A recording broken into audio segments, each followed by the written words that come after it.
မိတ်ဆွေအဖုံနာဒီ CI မှာပိတ်ဖြစ်မနေသေးဘူးဆိုလို့ရှိရင်ဒီမေလ30ရက်နေ့ကစပြီးတော့မြန်မာနိုင်ငံမှာရှိတဲ့စင်ကတ်တွေဖြစ်တဲ့ MPD တို့အတန်တို့ကိုအသုံးပြုလို့မရအောင်ပိတ်ပင်ပြမယ်ဆိုပြီးတော့ဒီအစိုးရဘက်ကထုတ်ပြန်ထားရရှိပေါ့နော်ဒီ CI မှာပိတ်ဖြစ်မဖြစ်ကိုမကြည့်ရတဲ့လူတွေအတွက်ဒီနေ့ဗီဒီယိုမှာဘယ်လိုကြည့်လဲဆိုတာကိုတင်ဆက်ပေးချင်ပါတယ်ဒီ CI မှာပိတ်ဖြစ်မဖြစ်ကြည့်ဖို့ထက်ဆိုလို့ရှိရင်တော့တင်ရဖုန်းထဲမှာမိတ်ဆွေဖုန်းထဲမှာ browser တစ်ခုလွှဲတယ်ပြီးတော့ single တစ်ခုလိုရမယ်မြန်မာနိုင်ငံ single ပေါ့နော် single ဆိုရယ်မြန်မာနိုင်ငံ single တစ်ခုလိုရမယ်ပြီးတော့ဖုန်းတစ်လုံးပေါ့နော်စစ်မဲ့ဖုန်းတစ်လုံးလိုရပါတယ်ကဲဘယ်လိုစစ်မလဲဆိုတာကိုတော့ကျွန်တော်တို့လိုက်ကြည့်လိုက်အောင်လားဗ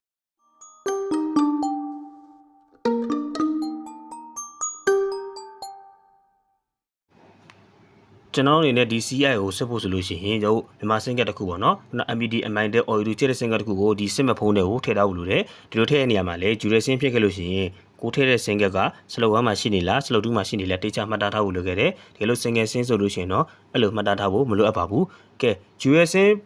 ဖုန်းဖြစ်ဖြစ် single sync ဖုန်းဖြစ် single တစ်ခုထည့်ထားပြီးတော့ကျွန်တော်စစ်ဖို့အတွက်အဆင်သင့်ဖြစ်နေပြီပေါ့နော်ဒါပေမဲ့ကျွန်တော်ဖုန်းထဲမှာတော့လက်ရှိဒီဖုန်းရဲ့အနေထားပေါ့နော် single နှစ်ခုရှိတဲ့အတွက်ကျွန်တော် single နှစ်ခုလုံးရှိနေပါတယ်ကဲဖုန်းခေါ်ရဲကွက်တော့ကျွန်တော်တွားမယ်နော်ဖုန်းခေါ်ရဲကွက်ကျွန်တော်တွားပြီးတော့ရှင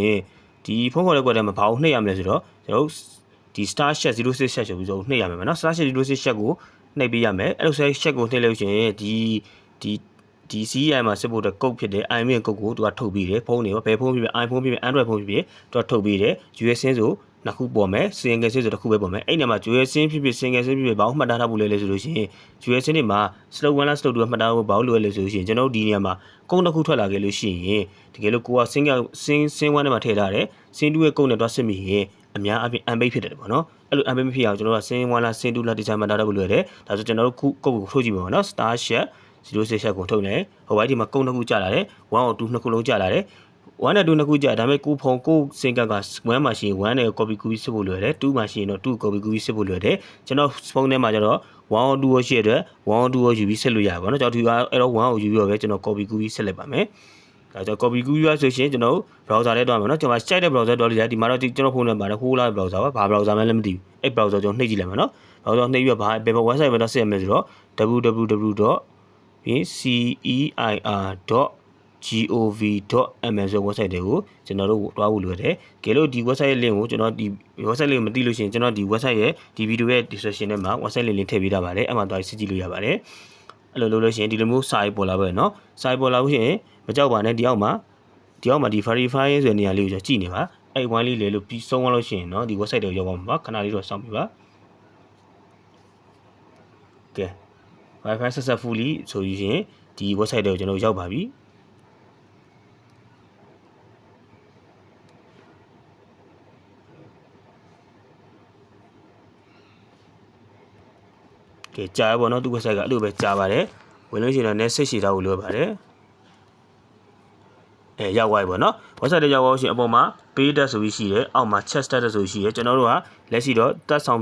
်ရတဲ့အတွက်ကျွန်တော်တို့ chat status ကိုလည်းပဲတော့တွားကြည့်ရမှာဖြစ်ပါတယ် chat status ကိုနှိပ်လိုက်ပါမယ်နော် chat status ကိုနှိပ်လိုက်လို့ရှိရင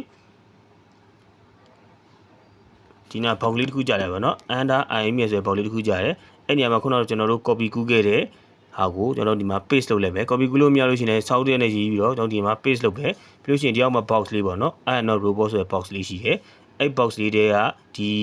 ီ၄တောင်ကွက်ကလေးပေါ့နော်ဒီနားဒီ၄တောင်ကွက်ကလေးကိုကျွန်တော်တို့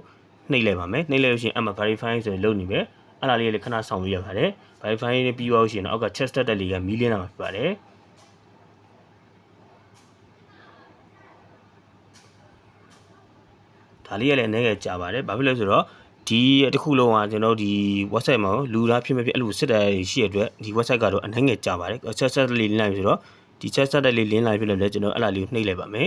နှိပ်လိုက်လို့ရှိရင်တော့ဒီမှာအကုန်လုံး correct ဖြစ်ပါတယ်အလို correct ဖြစ်တယ်